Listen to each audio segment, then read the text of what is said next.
தெய்வீக திருமணம். விநாயகர் சித்தி புத்தி திருமணம். படைப்பு கடவுளான பிரம்மாவுக்கு தான் செய்து வந்த தொழிலில் ஈடுபாடு குறைந்தது. உயிரினங்கள் தங்களின் முற்புறவியில் செய்த தீவினைக்கேற்ப குறைகள் ஏற்படுவதற்கு பதிலாக அவர் படைத்த அனைத்து உயிரினங்களிலும் குறைபாடு தோன்ற ஆரம்பித்தன. இதற்கு காரணம் என்ன என்று தெரியாமல் பிரம்மா கவலையடைந்தார். அந்த நேரத்தில் அங்கு வந்த நாரதரிடம் இது பற்றி சொல்லி வருந்தினார் பிரம்மா. அதை கேட்டு, தந்தையே, எந்த ஒரு தொழிலையும் தொடங்கும் முன்பாக விநாயகரை பிரார்த்திக்க வேண்டும் என்பதை தாங்கள் மறந்து போனதால் தான் குறை ஏற்படுகிறது என்றார். தவறை உணர்ந்த அவர் விநாயகரிடம் மன்னிப்பு கேட்டபோது அவர், ஒரு செயலை தொடங்குபவர் என்னை வழிபட்டால் அந்த செயலில் மனம் ஒன்றிவிடும். அந்நிலையில் என் சக்தியான புத்தி, அதாவது அறிவு, அவரது அறிவை தூண்டி செயல்பட வைக்கும். சித்தி, அதாவது செயல், அந்த செயலை சிறப்பாக செய்து முடிக்கும். இந்த இரண்டு சக்திகளையும் வேண்டியபடி தொழிலில் ஈடுபடுங்கள், உங்களுக்கு எந்த குறையும் வராது என அறிவுறுத்தினார். விநாயகர் அவரது சக்திகளான சித்தி புத்தியை வேண்டி தனது படைப்பு தொழிலை செய்ய தொடங்கினார் பிரம்மா. அதன் பிறகு அவர் படைத்த உயிரினங்கள் அனைத்தும் எந்த குறையும் இல்லாமல் வாழ்ந்தன. அதனை கண்டு மகிழ்ந்த பிரம்மா தன் படைப்புக்கு பெருமை சேர்க்கும் சித்தி புத்தி இருவரும் தன் மகள்களாக பிறக்க வேண்டுமென வேண்டினார். அவரது வேண்டுதலை ஏற்று சித்தியும் புத்தியும் அவருக்கு மகள்களாக பிறந்தனர். பிரம்மா எந்த குறையும் இல்லாமல் அவர்களை வளர்த்தார். திருமண வயதை அடைந்தபோது நல்ல மணமகனை தேடத் தொடங்கினார்.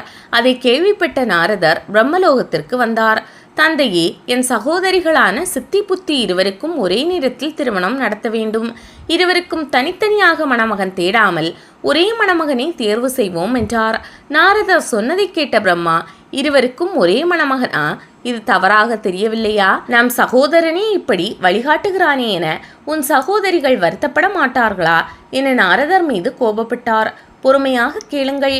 என் சகோதரிகள் இருவரும் விரும்பும் நல்ல மணமகனை நானே தேர்வு செய்து வருகிறேன். இருவரும் அதற்கு சம்மதிப்பார்கள் என்றார். பிரம்மனும், உன் சகோதரிகள் இருவரும் ஒருவரை திருமணம் செய்து கொள்ள சம்மதித்தால் எனக்கும் சம்மதமே. அப்படி ஒரு மணமகன் நமக்கு கிடைப்பாரா என்று கேட்டார். நாரதர் அவரிடம், தந்தையே, நான் தேடிக்கொண்டு வரும் மணமகன் என் சகோதரிகள் மட்டுமல்லாமல் நீங்களும் விரும்புவோராக இருப்பார் என்று சொல்லிவிட்டு சென்றார். அங்கிருந்து கைலாயத்திற்கு சென்ற அவர் விநாயகரை சந்தித்தார்.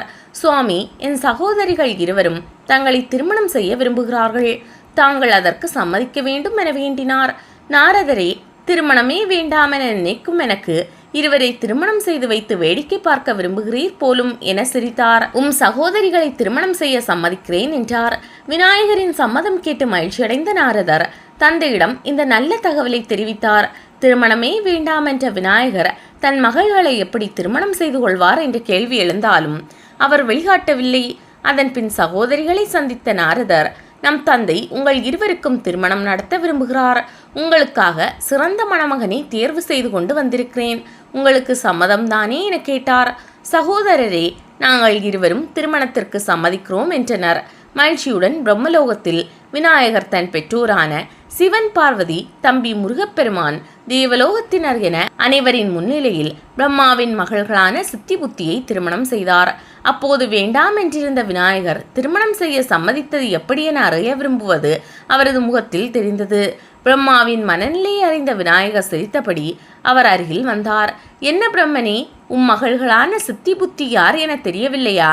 சில காலத்திற்கு முன்பு படைப்பு தொழிலில் ஏற்பட்ட குறையை சரி செய்ய என் சக்திகளான புத்தி, அதாவது அறிவு, சித்தி, அதாவது செயல் என்ற இரு சக்திகளை கேட்டு பெற்றதையும் அவர்கள் இருவரும் குழந்தைகளாக பிறக்க வேண்டும் என கேட்டு பெற்றதையும் மறந்துவிட்டீரா என்றார்.